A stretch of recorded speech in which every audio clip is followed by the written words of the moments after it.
Good evening, everyone. This is Kenny Collins here. You are chilling with Kenny C right here on tmvcafe.com.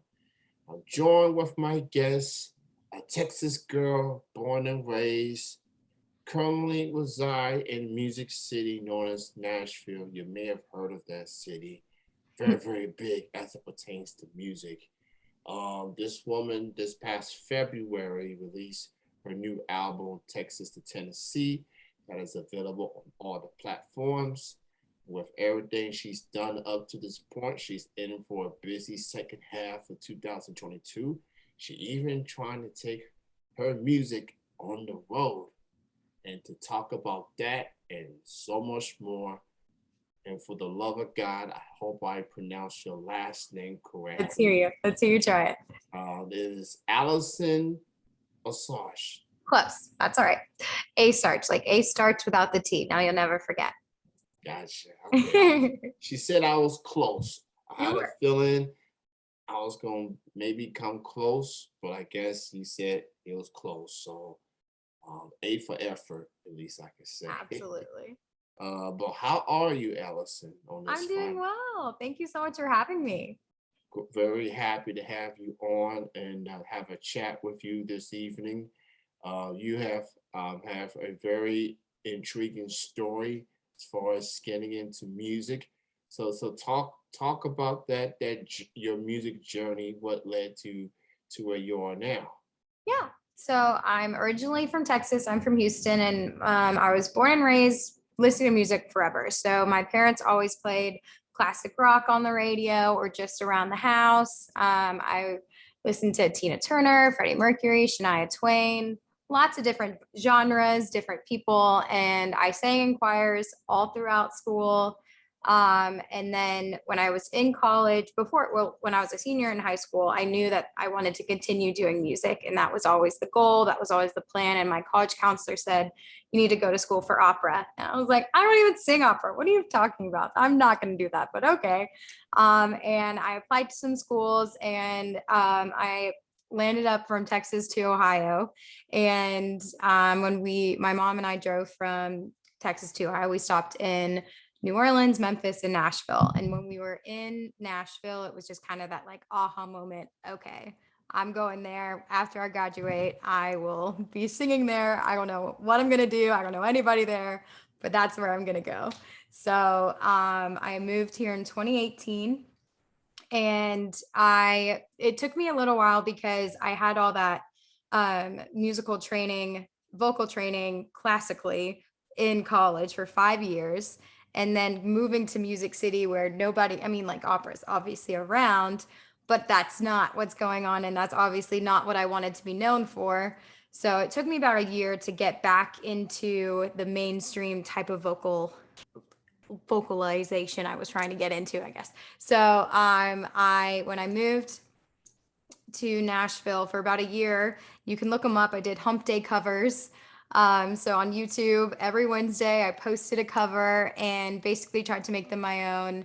And while I was doing that, I met the Renfrees, who were my producers, and like everything that I am musically right now, I relearned with them.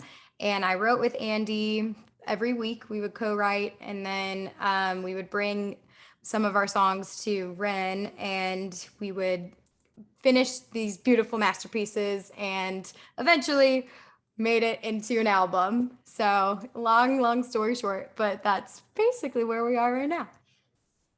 Definitely a journey. You definitely made some stops. Right. Definitely made some stops where it's kind of like being on the road, to be honest. Like you're going on that vacation or your or business trip, whatever the case may be. But in your case, you knew what you wanted, you knew where you wanted to go, and people talk about it, Right. and people actually be about it. And in Yes. your case, you be about it, and here you are, a well-respected artist, Thank you. and very talented and an incredible singing voice. I'm joined with Allison here. I see that you was on a show. called Yes. Sing on Netflix, episode number 6. And Hmm. you went on to win that particular episode. Spoiler alert. Yes. Sorry about that. But talk about that experience being on Sing on Netflix. So when the opportunity came up, I was still just it was pre-COVID, so I found out about it in September 2019, and I when I moved to Nashville, I joined an app called Meetup. And I never used the app, but basically in the app, you meet up with people with similar taste or traits or whatever you want to say. So like if you like to hike, great that you had a group. If you were a songwriter, there was a group. And again, I never used the app. However, there was one time I got an email that said, do you like to sing? Do you like to have fun? Do you like karaoke? Then you should audition for this show. And I said, what do I have to lose? Okay. And at the time, I'd auditioned for The Voice and Idol many, many times. So in my head, I knew I most likely was going to be a thanks so much, see you later, not this time. You know what I mean? And so I went in and they loved me and I was very shocked and confused, but happy. And then like about a month later, there was another interview, there was a Skype call, and then they ended up flying us to London where we shot the show. And at that time, we didn't know much. We were told like the song. So they said, we are on the 80s episode. Here's the music. But the thing is they never told us what we were singing. So that was true to the show. And the whole point of this show was to be on pitch. And because I went to school for music, I kind of already had that lead against other people, I felt, because personally it's so important to me to be on pitch. And if there ever was a show that I would do well on, it would be a show with pitch. And here we are. But it was such a fun experience. And I mean, I got to meet Titus Burgess, which was really cool. And I still keep up with a couple of the contestants, but it definitely was a whirlwind. And we shot it in November 2019, so pre-COVID. So it was perfect timing. And then it was released in September 2020 during COVID. But it was so much fun. It was a blast. That has to be cool that, for as long as Netflix exists, people can go to Netflix and check out. Exactly. And that's the funny thing too, because Netflix didn't really share it. They didn't they had a trailer for it, but that's about it. But slowly I get random people from Singapore who follow me and they're like, you were so great. Oh my gosh, we love your music. And then I'm a Swiftie. So I've had a couple girls who follow and then they listen to my music and they're like, oh my gosh, you're a Swiftie too. And it's been really fun finding fans from the show. They are definitely slim, but still I love fans. So it was very kind and awesome. I'm glad you brought up Swiftie because that's actually going to be a segue into my next question. Bring it on. So you consider yourself as a country pop singer, which comes from the Taylor Swift, Mary Morris, Miranda Lambert category per se. So talk about those three, especially Miss Swiftie herself, just being quote unquote influences, those artists that have inspired you. They all bring something different. They all have their own style, obviously, their different approach. Right. I feel like Miranda, she's like the kick your butt type of girl, nonsense. Marin, she calm. She's very soulful country singer. And Taylor, she's definitely showing a lot of versatility. I think she started as country. I started out pop per se, and then she went country. She started country, then she went pop, and then she's doing folk music and things like that. So talk about those three ladies as far as what they meant to you as a fellow female musician. So I definitely, when I was growing up and listening to country music, Miranda was I listened to her all the time. When I was in middle school, I changed one of her songs, The House That Built Me, for my friend who was moving. I changed the words to be about her. I couldn't even make it through when I talked about it, but I loved Miranda Lambert. And then when Taylor came out, it just was so cool to me because I felt like I was so close in her age and I didn't have that kind of connection with any other artist that I listened to before. So when she came out with music, I felt like I was personally like she was talking to me. Like she was like, "This is for you, and please come to my shows, and I love you." And the way she connected with her audience, I just thought was so cool. And I really never got to see that because even though I have luckily seen like I've seen Queen, but obviously not with Freddie. I've seen him with Adam Lambert, and then I've seen Shania and everything, but I never was around when their music came out into the stores. So when the first time I heard Taylor, I heard Our Song, and I don't know what it was. I loved it. I just thought it was so fun. And I liked that her voice was very young and I felt like I could connect with it. And literally the next day, I made my mom take me to Best Buy and we went and bought Taylor Swift's debut album. And I was 2005 or six, I think, or oh wait, 2008, sorry. And it was just, it ever since then, I've never stopped being a Swiftie. I call myself an OG Swiftie, but it was just really cool because I obviously knew that this was the path that I wanted to take. And I thought it was really cool to have her as a role model and as a female artist, being able to look up to a different female artist was really, really cool. And I didn't really get into Maren Morris until later on, I guess in her career, my career. I can't quite remember when I first heard Maren Morris, but I remember listening to her, I believe it's her Hero album or the song Hero is on there. And her voice was just so beautiful. And she just was a powerhouse vocalist. And as also someone who feels like I can also be a powerhouse vocalist, I liked being able to look up to someone who was doing that in country music because I didn't really hear that before. Like I never really thought that I could put those together in country music. And I also saw her 9 months pregnant at the rodeo, and that was the coolest thing ever. Like one point she literally was like, "He's kicking," and I was like, "That's so cool." But it just having those three female artists to look up to they're just great role models. And I think that it showed me how I would love to be role models for younger female as well. Like just keep on going with the train of female empowerment and women, you know? Yeah, absolutely.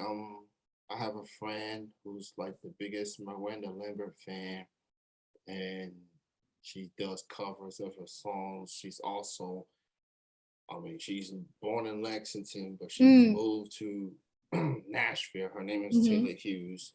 She's definitely the biggest Miranda Lambert fan that I know.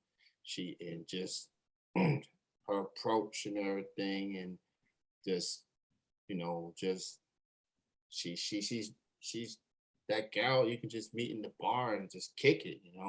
Right. She'll kick your butt if you Exactly. she's and I think that's cool. That's her being authentic. That's who she is. Um, what got my attention with Maren is her soulful sound per se. I tend to lean towards the country soul combination. I mean, I listen to all types of music, obviously, and I was this close of seeing Maren in 2020, but a thing called COVID happened and that shut everything down. And Taylor Swift, she's an icon at this point, and she still got many years left in her career. If she didn't make another song, another album, then people just her career's good. Like right. Stone. She's fine. Exactly. She top tier at this point. I mean, the album sales and everything, just she's and she stands up for a lot of stuff as well, which I also respect. For Tay, as Dwayne Johnson would call her. So you mentioned earlier, as far as your music journey, going through different cities and states, obviously, which kind of leads to your recent release album, Texas to Tennessee, Mhm. which came out this past February. You released numerous songs prior to that release, and I also see that you did a lot of collaboration with this project. So, Mhm. with this album being a few months since its release, and you look back and reflect on it, how do you feel about Texas to Tennessee? Now that people got a chance to hear your full body of work. I think what I really enjoy the most about it is obviously I enjoy every song on there, but in my head, I don't know which ones people are going to gravitate to more. And I found that songs that I kind of had on a lower spot, not that they weren't higher. I just have, everyone's like, oh, I love this one. Oh, I love that one. Oh my gosh, can you like this one's so great. And I love all my songs. I just didn't realize other people would particularly like different ones, which made me so excited that I have, 13 songs out there that anyone can listen to and fall in love with. And I was really excited because I did kind of waterfall it. So I think I released 8 or maybe 7 songs prior as singles. And then the rest were on the album. And I'm obviously super proud of the album. I think it's so great. And I think it definitely shows me off in a way that anyone can, if you listen to it, you can kind of hear who I am and how I portray the music. And that was really hard for me when I was making the album and recording the album. That was kind of one of the first things Andy and I were talking about was one of the hardest things to do in music is you are only going into people's ears. So like they don't see you at all. You have to make them see you're smiling. They have to hear how you are feeling. They have to hear how you interpret these words. And if you can't do that, it's not going to be as successful as you want it to be because they can't interact like you would in a show. And it took me some time to really get into that mood and kind of figure that out. And then when it happened, it was really, really special and really cool. And I think that happened on all the songs on the album. But I'm just so, so, so proud of it. And I hopefully can't wait to gain more followers while I go on tour. Well, you definitely got one in me. Thank you. On all the sites, Twitter, Instagram. I appreciate the follow, by the way. Of course. Facebook. Go check out Allison's record, Texas to Tennessee. It's out on all the platforms. Show your support.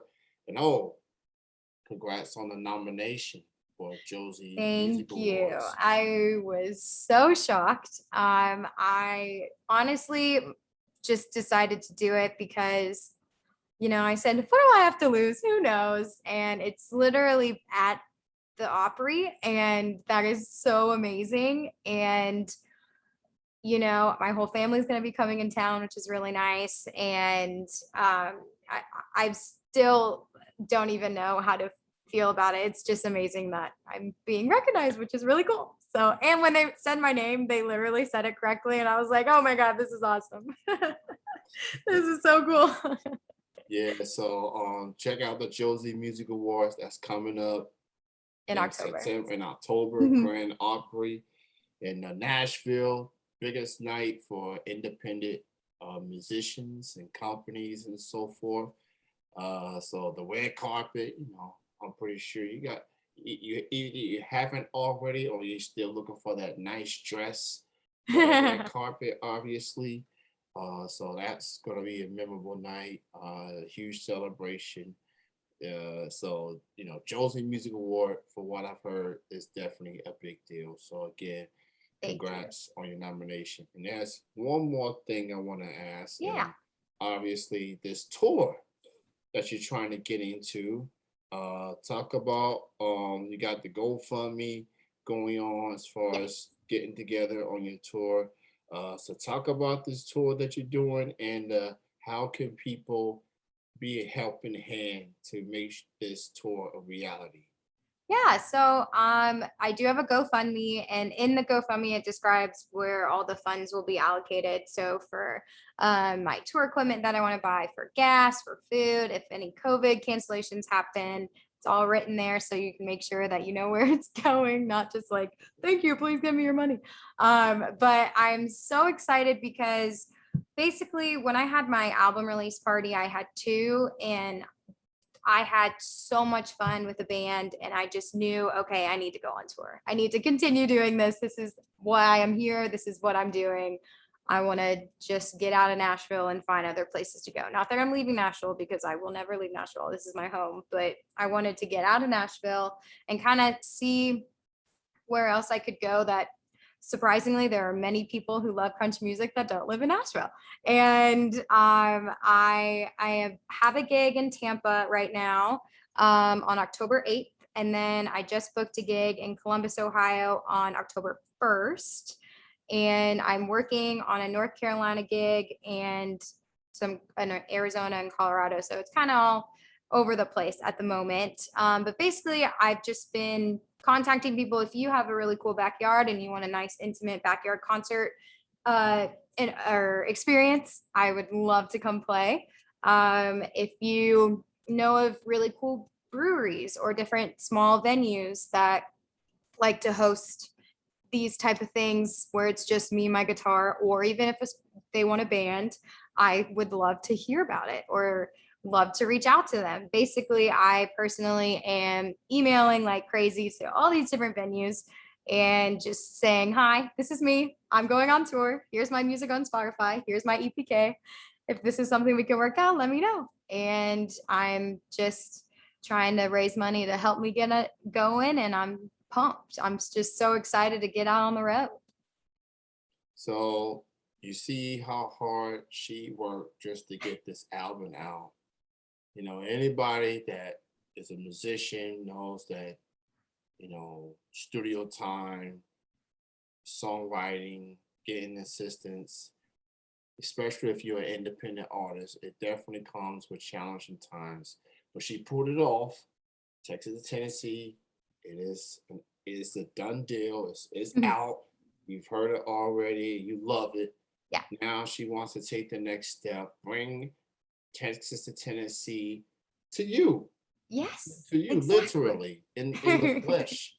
And you can be a help by going to her GoFundMe, and donations will lead to prizes.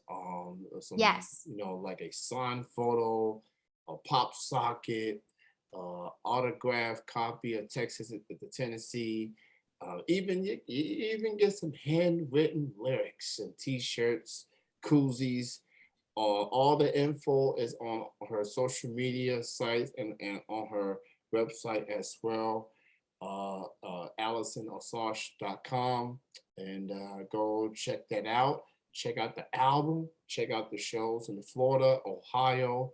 I love Columbus, Ohio, by the way. Both near dear to my heart. But so go check all that out. Allison, so good to have you on the show. Thank you so much for having So me. not only congrats to you on your nomination, but congrats to your PR. Thank you. Anchor I publicity know. also I know. nominated for Josie. Shout out to Colin. Yes. Appreciate her working with me, networking with me per se. She's the best. So she's awesome. Much love to her. Thank you for your time, Allison. It's great chatting with you, and you definitely got a fan of me Thanks. moving forward, and look forward to see what's next for you in the second half of 2022. Me too. Hopefully, you get everything that you need to make this tour into a reality. And please come through to us in Kentucky. In Kentucky, you got it. We'll chat. We'll chat. At least put it in consideration. No, everything literally is in consideration. So we will okay. gladly be in contact. Fair enough. Fair enough. Thank you, Allison. Continued success, and thank you for being on the show this evening. I appreciate your time. Of course. Thank you so much. You have a good night. Enjoy the rest of your weekend. Thank you. You too. All right. Bye-bye. Bye. All right. That